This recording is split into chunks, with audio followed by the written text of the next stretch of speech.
अरे यार, कब ये रास्ता खत्म होगा। 2 घंटे से इसी रास्ते पर भटक रहे हैं। बैठे बैठे कमर में मोच आ चुकी है। राजीव कहता है, हाँ यार साहिल, तुझे इस रास्ते के बारे में पता भी है या ऐसे ही गाड़ी को भगाया जा रहा है।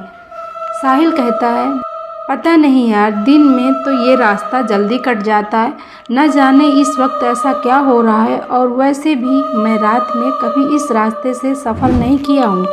दिन में 2 से 3 बार यहाँ से गुजरा हूँ। रात का एक्सपीरियंस तो मुझे भी नहीं है। वो आपस में बात ही कर रहे थे कि तभी उन्हें पीछे से एक ट्रक की तेज़ हॉर्न सुनाई देती है। वो गाड़ी लगातार उनकी गाड़ी को ओवरटेक करने की कोशिश कर रही थी। अमित कहता है, कैसा ड्राइवर है, पीकर गाड़ी चला रहा है क्या। इतने में उस ट्रक ने उनकी गाड़ी को एक तेज़ टक्कर दी और लगातार हॉर्न बजाता रहा। अनिकेत कहता है, साहिल साइड दे दे उसको, वरना ऐसा लगता है कि वो हमें मारने के इरादे से आया है। साहिल उस ट्रक को साइड दे देता है और वो गाड़ी सीधा आगे निकल जाती है। साहिल कहता है, तुम लोगों ने उस गाड़ी को देखा? ऐसा लग रहा था जैसे कबाड़ी से उठा के लाया हो। ऐसा लगता है 200 साल पुरानी ट्रक है। वो लोग इस एक्सीडेंट से घबरा गए थे। करीबन 10 मिनट बाद गाड़ी एक पुराने कब्रिस्तान से गुजरती है। उस हाईवे पर एक कब्रिस्तान भी पड़ता था। गाड़ी जैसे ही उस कब्रिस्तान से गुजरती है, उन्हें कब्र के पास वही पुरानी ट्रक दिखाई देती है जो थोड़ी देर पहले उनकी जान की दुश्मन बनी थी। राजीव कहता है, साहिल गाड़ी रोक, वो देख। अमित कहता है, अरे ये तो वही ट्रक है जिसने हमें परेशान कर दिया था। साहिल कहता है, मुझे लगता है कि हमें एक बार जाकर देखना चाहिए कि क्या बात है। अमित कहता है, तू पागल हो गया है क्या? आधी रात इस तरह कब्रिस्तान में जाने की बात कर रहा है। अरे मरना है क्या? अमित उन्हें वहां जाने से रोकने की कोशिश करता है, लेकिन तभी उन्हें उसी ट्रक से एक आदमी उतरता दिखता है जिसने काले कपड़े पहने हुए थे और उसके सर पर एक टोपी थी। वो लगभग 6 फुट लंबा और हट्टा कट्टा था। ये देखकर न जाने क्यों उनकी उत्सुकता और बढ़ गई और अमित के अलावा सभी उस आदमी के बारे में पता लगाने के लिए उत्सुक हो गए। सभी उस आदमी के पीछे जाते हैं और अमित को भी मजबूरन उन तीनों के साथ जाना पड़ता है। चारों जब उस ट्रक के दीवार के पास पहुँचे तो उनका दिल बैठ गया। उन्होंने जो देखा उसे देखने के बाद उनके रोंगटे खड़े हो गए।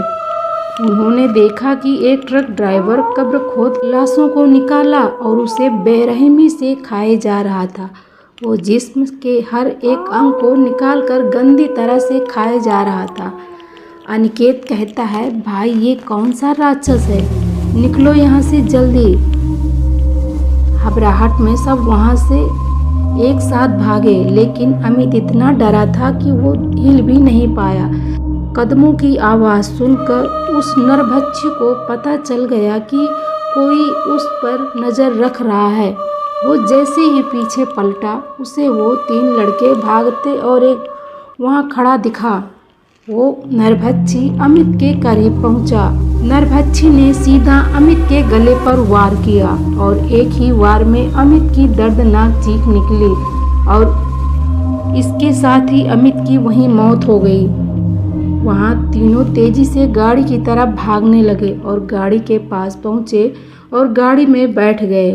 वो नरभक्षी अब तक उनके पीछे नहीं भागा था, बल्कि दूर से ही खड़ा उन्हें घूर रहा था। साहिल गाड़ी स्टार्ट करने की पूरी कोशिश कर रहा था, लेकिन उसकी कार स्टार्ट ही नहीं हो रही थी। तभी वो दूर खड़ा नरभक्षी धीरे धीरे उनके तरफ बढ़ता है और वो लगभग गाड़ी के नज़दीक पहुंच गया था। तभी गाड़ी स्टार्ट हो गई और तेजी से साहिल गाड़ी को आगे बढ़ाने लगा। वो शैतान इन तीनों के पीछे पड़ चुका था और तभी वो हवा में उड़ा और सीधा गाड़ी पर कूद गया। और जैसे ही अनिकेत उसे देखने के लिए अपनी मुंडी गाड़ी से बाहर निकाली, तभी उस शैतान ने अनिकेत का सर अपनी भारी तलवार से काटकर अलग कर दिया और उसका अधकटा शरीर गाड़ी में ही फड़फड़ाने लगा। ये देखकर साहिल और राजू दोनों बहुत डर गए और दोनों जान बचाने के लिए चलती गाड़ी से कूद गए। ये दोनों घास के मैदान में गिरे जिससे उन्हें कम चोट आई। दोनों सांस दबाए घास में लेटे रहे, लेकिन उनके डर को उस नरभक्षी ने महसूस कर लिया और फिर नरभक्षी को राजू एक कोने में दिखा। तभी वो शैतान अपने लंबे नाखून और धारदार तलवार से राजू पर वार किया, जिससे उनकी दर्दनाक चीख निकल गई और उसकी मौत हो गई। उस शैतान ने साहिल को नहीं देखा था और साहिल भी राजू की मौत के वक्त वहां से निकल चुका था, जिसकी वजह से वो बच गया। उस रात कसेटी घाट हाईवे पर जो भयानक हादसा उनके साथ घटा, उससे सभी को ये सीख लेनी चाहिए कि अंधेरी रातों में भूतिया रास्ते से गुजरने का अंजाम कितना खौफनाक हो सकता है।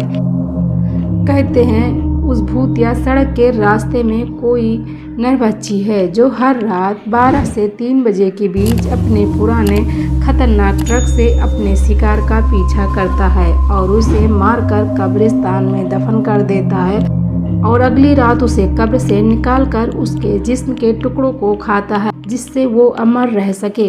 दोस्तों, ये कहानी आप लोग को कैसी लगी कमेंट करके हमें ज़रूर बताएं। तो अगर आपको हॉरर स्टोरी देखना या सुनना पसंद है तो प्लीज़ वीडियो को लाइक और चैनल को सब्सक्राइब कर लें। मिलते हैं आपको एक नई वीडियो में नई स्टोरी के साथ। तब तक के लिए बाय बाय।